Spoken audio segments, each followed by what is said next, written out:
Bonjour à tous, bienvenue sur Moss Musculaire, j'espère que vous allez bien. Et on commence cette vidéo avec le physique update slash guest posing de Hunter Labrada à plus de 130 kg sur scène.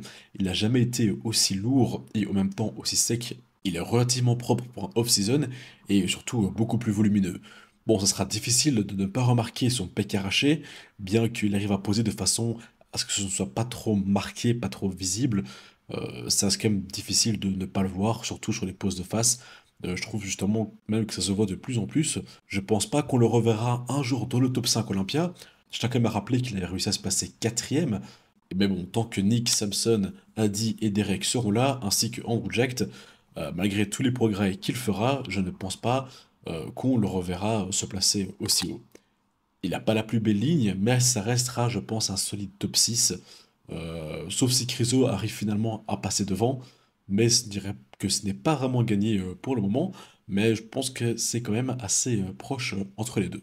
Ensuite, dans les news, on a Carlos Thomas Jr. qui malheureusement se retire de l'Arnold Classic au Brésil.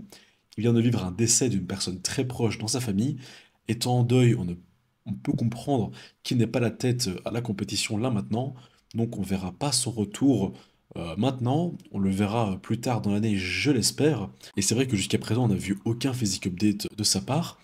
Alors, il a apparemment l'habitude de poster beaucoup de choses en général sur Instagram, mais là, en l'occurrence, on n'a quasiment rien vu, voire même rien vu du tout dans ses préparations pour la classique au Brésil. Donc, je ne sais pas s'il va continuer de concourir cette année ou pas, ou alors si le décès le touche au point qu'il prendra une année complètement off. Ça, on verra ça dans le courant de cette année. Mais en tout cas, pour ceux qui voulaient le voir à Stade Classique au Brésil, bon bah on le verra pas. J'étais vraiment impatient de le voir et bon bah voilà, c'est très dommage pour lui.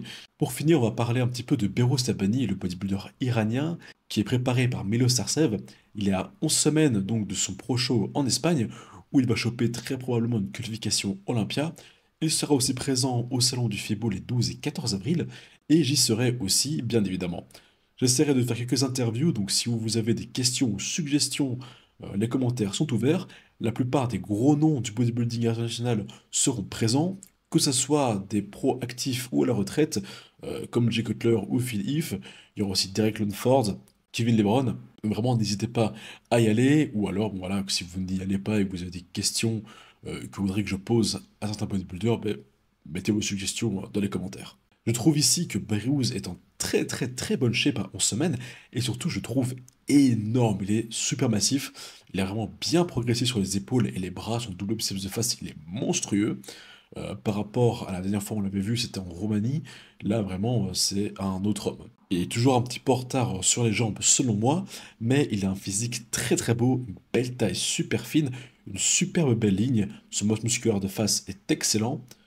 Il a aussi un très bon contrôle au niveau abdos, et quand il est sur scène, il est aussi extrêmement bien conditionné. Donc je suis très confiant pour lui, pour ses pro shows qui vont arriver en semaine en Espagne, ainsi normalement que Dubaï, s'il arrive aussi à avoir son visa, mais je pense pas qu'il y aurait de problème pour lui avoir le visa pour Dubaï. Donc franchement, Berouz là en ce moment, c'est vraiment une machine, et je pense que s'il arrive à aller à Olympia, il pourrait aussi faire très très mal à la line-up actuelle et se placer très facilement dans le top 10, peut-être même dans un top 5, hein, avec un physique comme il a, avec le physique actuel en tout cas. Je pense qu'il pourrait se placer plus ou moins au même niveau que Andrew ou que Nick Walker. En tout cas, j'ai hâte de voir tout ce qui va se passer d'ici 11 semaines. Moi, je vous laisse avec un exposing de Samson Dauda. C'était Karim, Dose Muscular. À bientôt. Ciao.